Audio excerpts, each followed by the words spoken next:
Hello, this is the lecture number 3 for the chapter probability for the class 12th, and in the last lecture we have discussed up to question number 10 of the first exercise.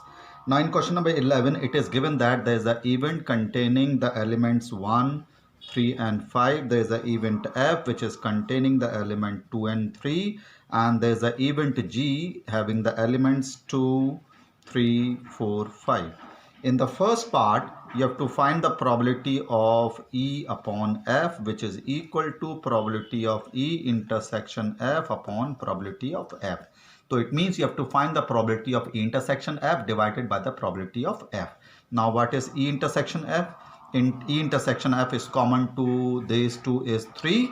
So the probability of E intersection F is equal to how many? It is equal to 1 upon 6 because the sample space is of throwing a die. So 1 upon 6, what is the probability of F? It is equal to F is how many? 2. So 2 upon 6. Now you can put in this to find the probability of E upon F. Similarly, you can find the probability of F upon E. This is the first part, which is somewhat easy. Now see it, the third part very carefully.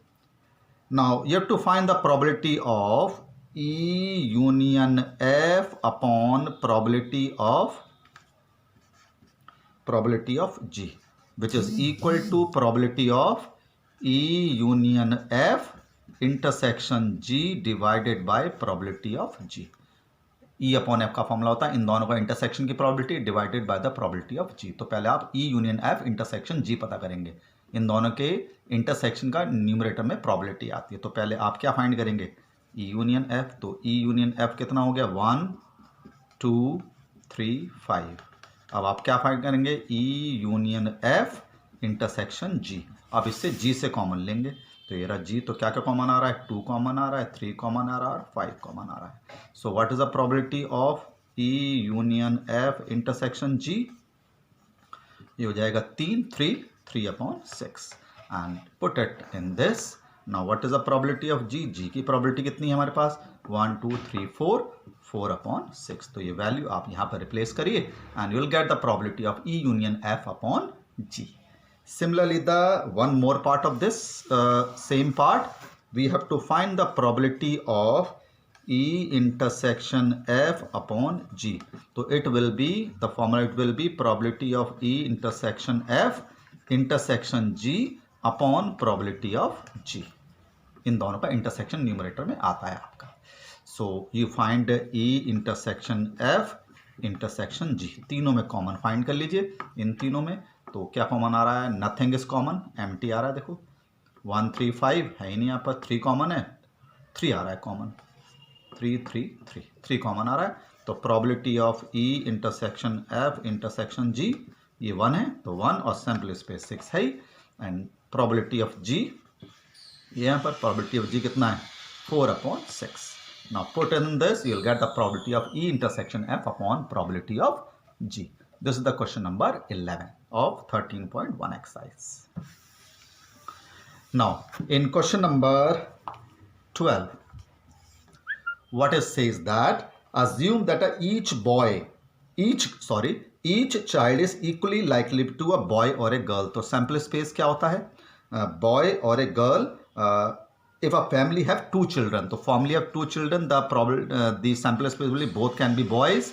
First boy, second girl, first girl, second boy, or both can be girls. So this is the sample space. Now you have to find if the family has 2 children, what is the conditional probability that both are girls. तो जिसकी probability निकालनी है वो both girls है, both girls. जिसकी probability निकालनी है उसको आप E मान लीजिए. तो both girl की ये इवेंट हो गई और probability of E कितना हो गया आपका? 1 upon 4. 1 2 3 4 is the sample space, and it is given that in the first part जो F है, जो इवेंट हो चुकी है, that event as youngest is a girl. youngest is a girl मतलब छोटी लड़की हो. तो इसमें younger is a girl और इसमें younger is a girl. younger is a girl छोटी लड़की हो, younger is a girl छोटी आपकी लड़की हो. तो ये है younger is a girl इसमें और इसमें. तो E इंटरसेक्शन F कितना हो गया? दोनों में कॉमन क्या हो गया? कॉमन हो गया दोनों में गर्ल गर्ल ये तो इसमें और इसमें ये कॉमन है क्योंकि इंटरसेक्शन तो आप निकालते ही हैं। तो ए इंटरसेक्शन एफ की प्रोबेबिलिटी कितनी हो गई? इट विल बी 1, तो 1/4। तो आपको क्या फाइंड करना है?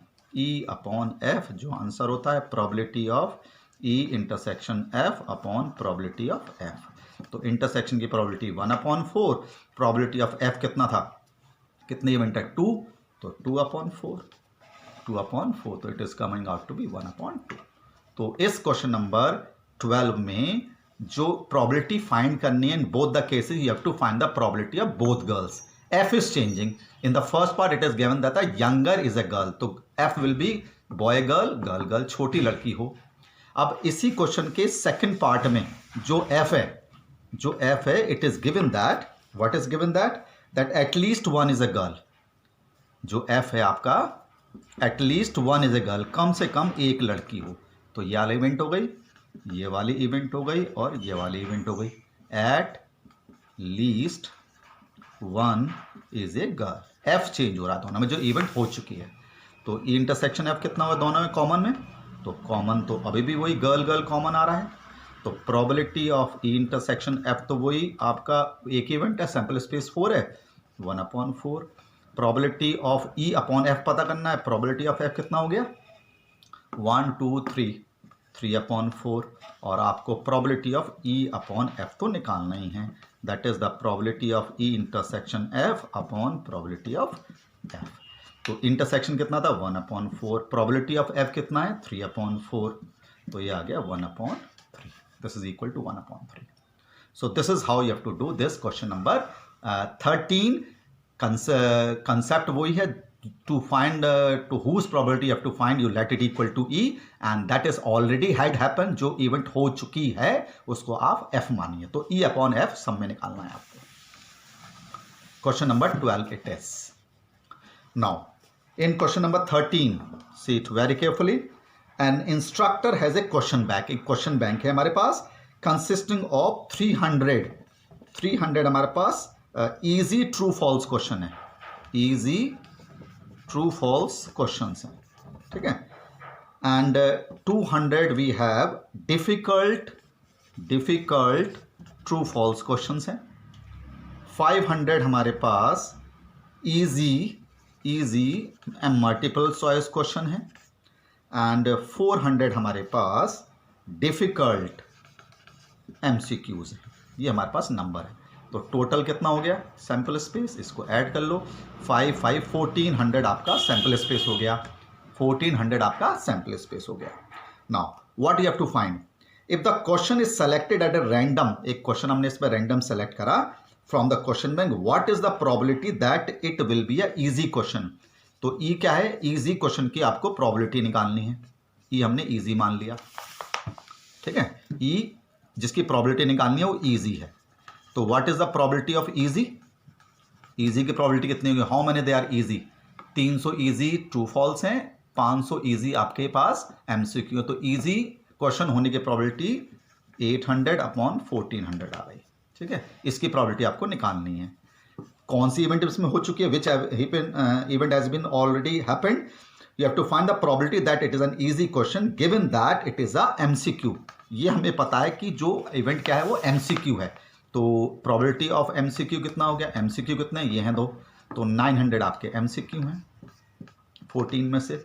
तो प्रोबेबिलिटी निकालनी है इजी की। It is given that it is N MCQ।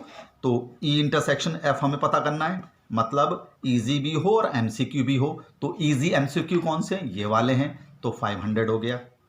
तो प्रोबेबिलिटी ऑफ मतलब ई इंटरसेक्शन F हो गया इजी भी हो प्लस MCQ भी हो। तो probability of E intersection F कितना हो गया? 500/1400। तो हमें क्या निकालना है? हमें निकालना है probability of E/F, that is probability of E intersection F upon probability of F। Probability निकालनी थी इजी क्वेश्चन की, given sorry you have to find the probability of easy that it is given that it is a MCQ। तो MCQ आपके 900। तो इसमें intersection की probability कितनी है? 500/1400 और F की प्रोबेबिलिटी हमारे पास 900/1400 है। 900/1400 तो आपका 5/9 आ गया, ठीक है। सब कैंसिल हुआ आगे। सो this is the question number 13 of the first exercise. Now, in question number 14, let us take what it says that given that the two numbers appear on throwing a two dice, तो दो dice को throw करने का sample space तो ये हो गया 36 आएगा इन अ पेयर ऑफ डाइस, तो 2 1 2 2 अप टू 2 6 और ये हो गया अप टू 6 1 6 2, ये हो गया 36। तो जो सैम्पल स्पेस हो गया 36 हो गया। क्या गिवन है? जो गिवन होता है वो हमारा एफ मानते हैं। तो what is given? That the numbers are different. तो डिफरेंट का मतलब है इसमें 1 1 2 2 3 3 4 4 5 5 6 6 नहीं आएगा, तो 1 2 से स्टार्ट हुआ, 1 3 1 6 तक हो गया। इसमें क्या आएगा? 2 1, फिर 2 2 नहीं आएगा, 2 3 एंड 2 6। इस तरह से 6 1 6 2 6 5 तक आएगा। तो कितनी इवेंट हो गई है एफ की? एफ की कितनी इवेंट हो गई? 1 1 2 2 3 3 4 4 5 5 6 6 नहीं है, तो 30 हो गई है। तो किसकी प्रॉबिलिटी आपको फाइंड करनी है? Find the probability that the sum on the numbers on the dice is 4। Sum आपका 4 आना चाहिए, इसकी प्रॉबिलिटी आपको फाइंड करनी है। तो सैंपल स्पेस में सम 4 देख लो कौन सा है, 1 3 3 1 और 2 2। ये आपका सम 4 की इवेंट हो गई, 1 1 3 3 1 2 2। अब इसमें कॉमन क्या आ रहा है? इंटरसेक्शन पे तो देखना है ना, तो कॉमन आपका 1 3 और 3 1 आ रहा है, क्योंकि इसमें 1 1 नहीं है, 2 2 नहीं है, 3 3 नहीं है, 4 4 नहीं है, 5 5 नहीं है, 6 6 नहीं है, तो ये 2 2 तो है ही नहीं। तो अब इनकी प्रॉबिलिटी निकाल करके क्या निकालना है? Probability of E upon F निकालना है। तो probability of E upon intersection F upon probability of F. तो what is the probability of intersection? Probability of intersection हो गया आपका कितना? 2 अपॉन 36, ये 2 है अपॉन 36। प्रॉबिलिटी ऑफ एफ कहाँ है? एफ ये रहा। तो प्रॉबिलिटी ऑफ एफ है आपका 30 अपॉन 36। तो तरीका वही है क्वेश्चन करने का, आप ई लिखिए, एफ लिखिए, इंटरसेक्शन, तीनों की प्रॉबिलिटी निकालिए, फॉर्मूले में रिप्लेस करिए। But you have to decide, you have to find which will be in the numerator and which will in the denominator. जो प्रॉबिलिटी फाइंड करनी है वो न्यूमरेटर में, जो ऑलरेडी हैपेंड है वो डिनोमिनेटर यहाँ दे रखा था। It is given that the numbers appear on the pair of dice is different, तो इसका मतलब ये इवेंट हो चुके हैं, दैट विल बी एफ। और जो फाइंड करना है दैट इज सम इज 4, वो हमने लिख लिया। तो जो फाइंड करना है वो ई मानो हमेशा, और जो ऑलरेडी हैपेंड उसको एफ। तो ई अपॉन एफ आपको ऑलरेडी हमेशा फाइंड करना है, तो इससे थोड़ा सा इजी हो जाएगा। सो this is the question number 14। Now in question number 15, in question number 15, consider the experiment of throwing a die. एक डाई हमने थ्रो करा, तो सैंपल स्पेस तो वही 1 2 3 4 5 6, ये सैंपल स्पेस हो गया, ठीक है। Sample space throwing a die, if a multiple of 3 comes up, throw the die again, तो इट मीन्स दोबारा डाइस फेंक रहे हैं।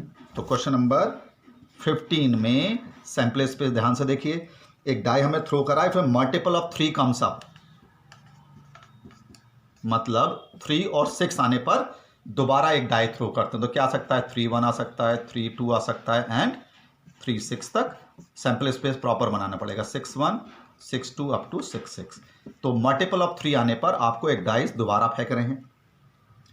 And if any other number comes up, toss a coin, और कोई नंबर आने पर कॉइन थ्रो करते हैं। तो 1 आने पर कॉइन थ्रो करा, तो 1 हेड हो सकता है, 1 टेल हो सकता है, 2 हेड हो सकता है, 2 टेल हो सकता है, 4 हेड हो सकता है, 4 टेल हो सकता है, 5 हेड या 5 टेल। ये तो आपका सैंपल स्पेस हो गया। Find the conditional probability that the coin shows a tail, तो जो प्रोबेबिलिटी निकालनी है वो ई टेल निकालने की है। तो टेल में कौन कौन सा है? 1 टेल है, 2 टेल है, 4 टेल है और 5 टेल है। और इवेंट कौन सी हो चुकी है इसमें? The event which has already happened, it is given that at least 1 die shows a 3। Die पे कम से कम एक बार 3 आ जाए, तो कौन कौन सी हो जाएंगे? Eight least 1 3। तो कौन कौन सी इवेंट है जिसमें कम से कम एक बार 3 आ रहा है? तो ये तो सारे हो गए, 3 1 3 2 3 3 3 4 3 5 3 6 और एक 3 यहां पर आएगा 6 3 में, यहां पर 6 3। तो इवेंट हो चुकी है एटलीस्ट 1 3। इंटरसेक्शन देखो इसमें क्या कॉमन आ रहा है? कोई कंडीशनल प्रोबेबिलिटी है, इसमें कुछ भी कॉमन नहीं आ रहा, ठीक है, कुछ भी कॉमन नहीं है, एम्प्टी हो गया। तो प्रोबेबिलिटी ऑफ इंटरसेक्शन कितना हो गया? 0, एक भी कुछ कॉमन नहीं है। प्रोबेबिलिटी ऑफ एफ कितना है, कितनी एफ में कितना है 6 और 1 7, 7/36, सैम्पल स्पेस 36 क्योंकि पेयर ऑफ डाइस है, तो ई अपॉन एफ का आपको निकालना ही है। E upon F is probability of E intersection F upon probability of F. 0 answer आ गया इसका, इंटरसेक्शन क्योंकि 0 है, this is intersection 0। So this is the question number 15। Now in question number 16, what it says that? In question number 16, it says that probability of A is given. A की probability हमें पता है कितनी 1/2. Probability of B हमें given है, this is 0. तो probability of A upon B निकालना है, तो probability A upon B का फॉर्मूला लिखो, A intersection B upon probability of B. अब क्योंकि probability of B आपकी 0 है, तो सीधी सी बात है नॉट डिफाइंड आएगा, डिनोट में 0 आ गया, नॉट डिफाइंड, तो इसका आपका सी ऑप्शन हो गया। इन क्वेश्चन नंबर 17 में क्या है, A and B are given that, हमें दे रखा है probability of A upon B किसके इक्वल दे रखा है, probability of B upon A के इक्वल दे रखा है, तो हम क्या लिख सकते हैं, probability of A intersection B upon probability of B. इसमें क्या लिख सकते हैं, probability of A intersection B upon probability of A, ये हम लिख सकते हैं। अब इसका ये कैंसिल हो गया, तो आपके पास क्या आ गया, probability of B is equal to probability of A. Probability बराबर होगी, सेट्स बराबर नहीं होंगे। So this is the completion of the first exercise of your probability. We'll continue in the next lecture. Thank you.